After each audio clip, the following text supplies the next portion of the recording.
Shri Niranjan BC, Shri Niranjan BC अनुपस्थित। Shri professor Manoj Kumar Jha. शुक्रिया माननीय सभापति महोदय। थोड़ा हट करूंगा वक्त के लिए, लेकिन आखिर में अभी चालू तो करिए हुजूर। सर, माननीय सभापति महोदय, अच्छा है हम सब संविधान पे बात कर रहे हैं। उस सदन में भी हुई, इस सदन में भी तमाम साथियों ने संविधान पे बात की।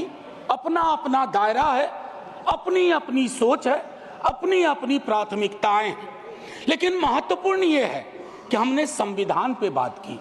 कई ओहदेदार लोग दूसरे स्तंभ के, वो तो ईश्वर से बात करने लगे हैं।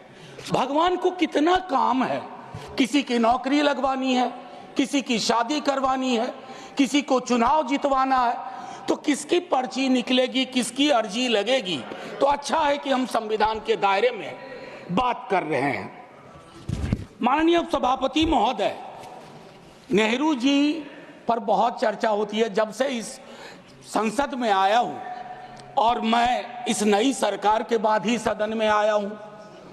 बचपन में सोचा करता था पार्लियामेंट पहुंचूंगा, लेकिन आज एक कन्फेशन करता हूं, हमेशा अपने को विपक्ष में देखता था, तो विपक्ष में ही हूं। तो सर ऐसा है, मैंने कई दफा कहा है, 14 का चुनाव, 19 का चुनाव, 24 का चुनाव, जवाहरलाल नेहरू नहीं हारे हैं, विपक्ष हारा है, कांग्रेस हारी है। 100 साल आप चुनाव जीतेंगे, लेकिन नेहरू को फिर भी वहां खड़ा पाएंगे, क्योंकि अथॉरिटेरियनिज्म के खिलाफ, पार्लियामेंट्री डेमोक्रेसी के प्रतीक हैं नेहरू। वो ढाल हैं, वो रक्षा कवच हैं। और मैं आपको बताऊं, हमारे नड्डा साहब ने जेपी का उद्धृत किया, और मुझे अच्छा लगा कि जयप्रकाश जी ने जब इंदिरा जी को, वो इंदू लिखा करते थे, जब चिट्ठियां लिखी ना इमरजेंसी के दौरान, तो नेहरू को इन्वोक किया। I am writing to you in the name of your father Jawaharlal Nehru. वो ऐसे व्यक्ति थे, जब उनकी आलोचना नहीं होती थी तो छद्म नाम से अपनी आलोचना स्वयं करते थे। तो मैं क्या कहूं, जयप्रकाश जी का कश्मीर पर जो नेहरू जी को चिट्ठी थी या इंदिरा जी को चिट्ठी थी, अगर वो चिट्ठी आज मनोज कुमार झा अपने नाम से कॉपी पेस्ट करके लिख दे, तो सर शाम तक मैं टेलीविजन डिबेट में विलेन बन जाऊंगा। मेरे पर यूएपीए लगे ना लगे, सांसद हूं शायद ना लगे, लेकिन बहुत तरह की तोहमत लगेगी।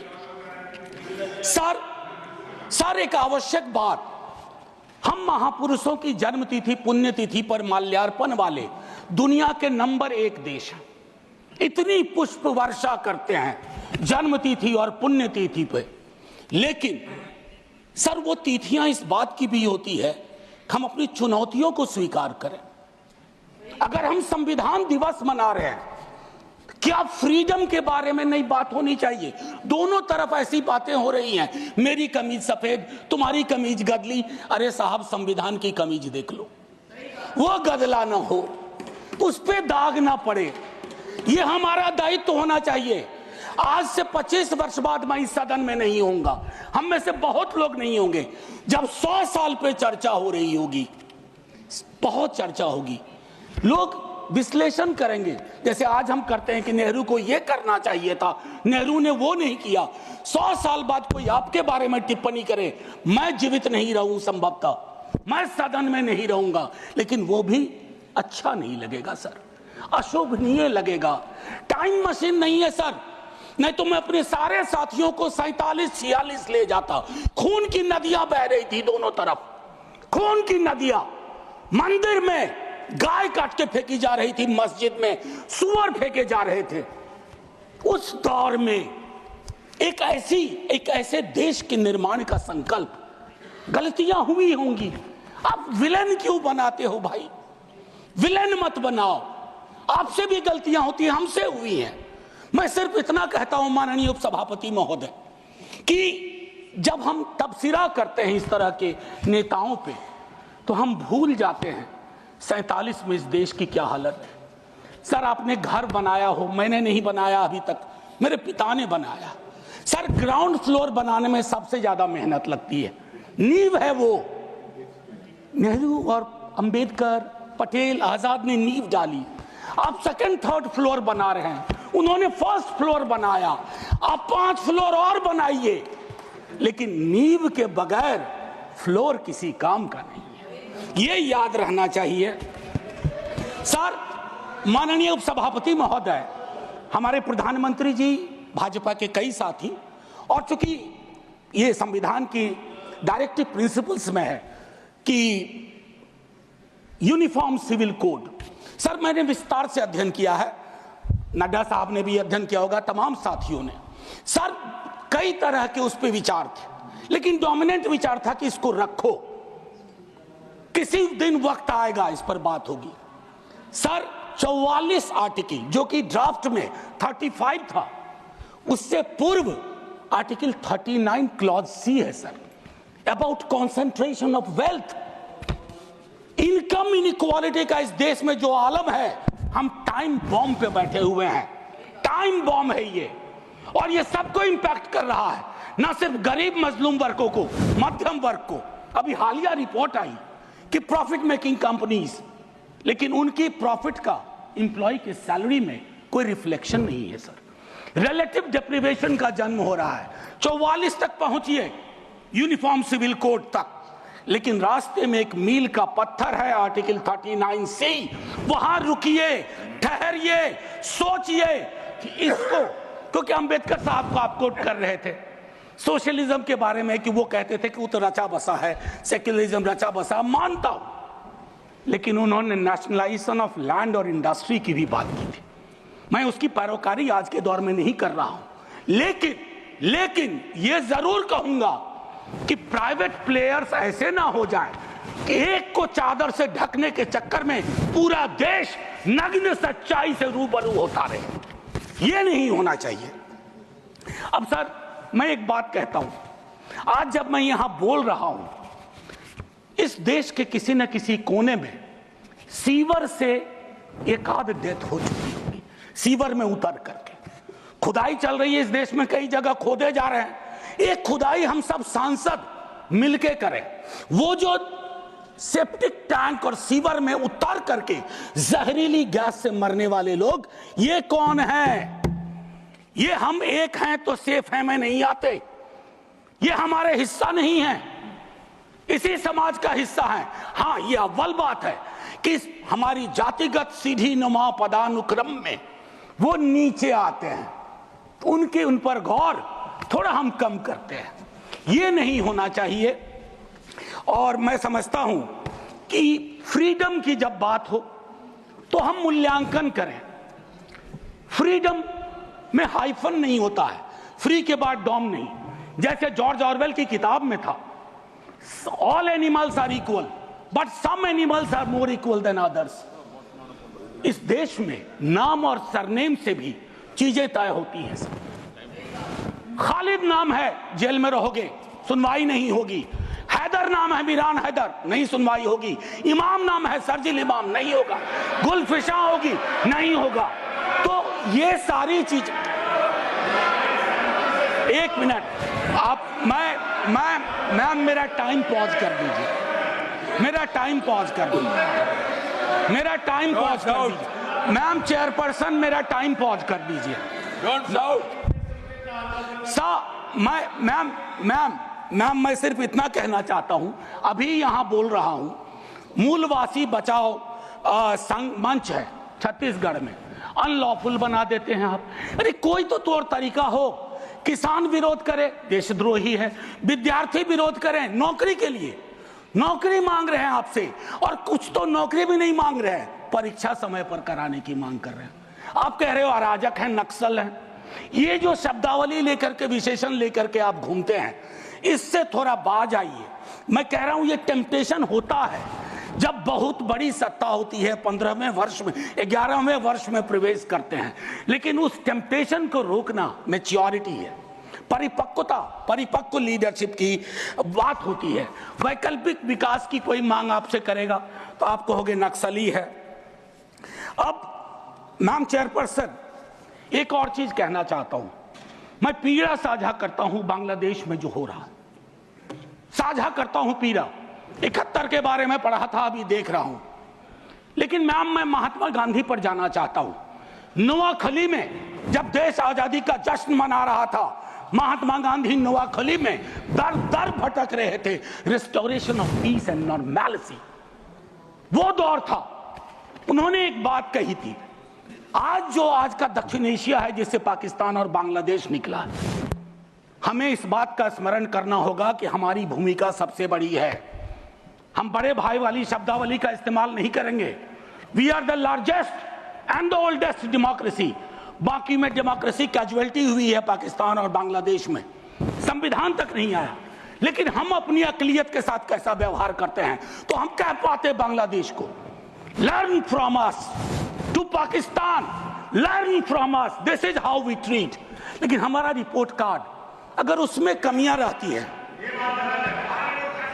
मैं Sit down.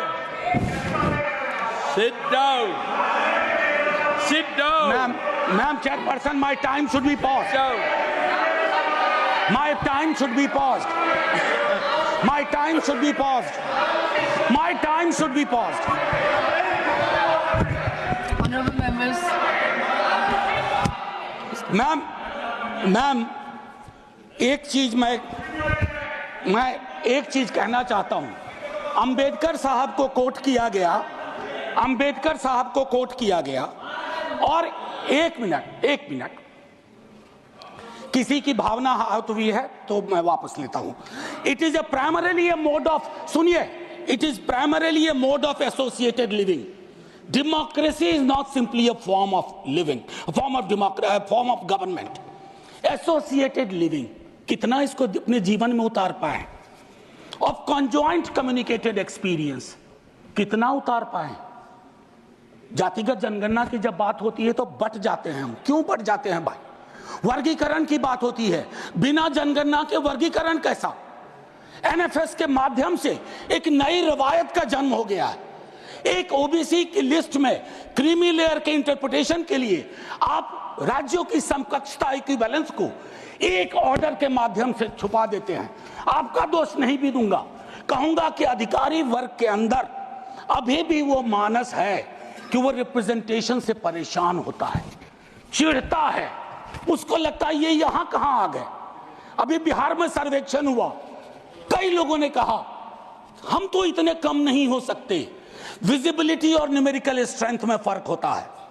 विजिबल आप इसलिए अपने को समझते हैं ज्यादा कि आप न्यायालय में हैं, आप विद्यालय में हैं, आप सड़क पे हैं, आप चौक पे हैं, आप चौराहे में हैं, तो आपको लगता हम तो बहुत, हमें कम क्यों दिखाया गया?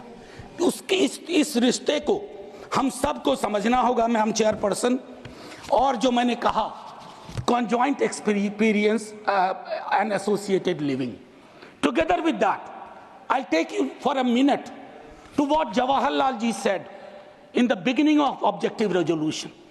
उन्होंने कहा, और मैं हिंदी में तर्जुमा करता हूं, कि आज जब मैं यहां खड़ा हूं तो 5000 साल का अतीत मेरे सामने खड़ा है। मैं अभिभूत भी हूं, लेकिन मेरी चिंताएं भी हैं। इन चिंताओं और अभिभूत होने के बीच किस तरह के राष्ट्र का हम निर्माण करेंगे इस संविधान सभा के माध्यम से, मैं इस चुनौती को स्वीकार करता हूं अपने साथियों के साथ। और देन ही mentioned oath of tennis court. मैंने इस सदन में एक दिन कहा था कि 1789 के रेवोल्यूशन के बाद जहां से लिबर्टी, इक्वालिटी, फ्रैटर्निटी आया, जवाहरलाल जी ने कहा तब के बादशाह ने वहां कमरे बंद करवा दिए कि कॉन्स्टिट्यूएंट असेंबली नहीं बैठ सकती है। एक कमरे से दूसरा कमरा, दूसरे कमरे से बरामदा, और आखिर में टेनिस कोर्ट में पूरी की पूरी असेंबली बैठी और ओथ लिया। उसको कहते हैं ओथ ऑफ टेनिस कोर्ट। उन्होंने क्यों यह उदाहरण दिया कि हमारी डेमोक्रेसी में भी कभी इस तरह के चैलेंज आ जाए तो संसद इमारत की मोहताज नहीं होगी। संसदीय लोकतंत्र इमारत की मोहताज नहीं होगी, वो इबारत देखेगी। और इबारत और इमारत में फर्क है। मैम मैम आज मैंने कहा था हट करूंगा, 1.5 से 2 मिनट और चाहिए। अब मैंने कहा कि वन नेशन वन इलेक्शन की बात हो रही है, उस पर विस्तार से बोलूंगा। जिस दिन अगर आया, अगर सिलेक्ट कमेटी को गया तो अलग बात है, लेकिन मैम इस देश में वन नेशन वन इलेक्शन था।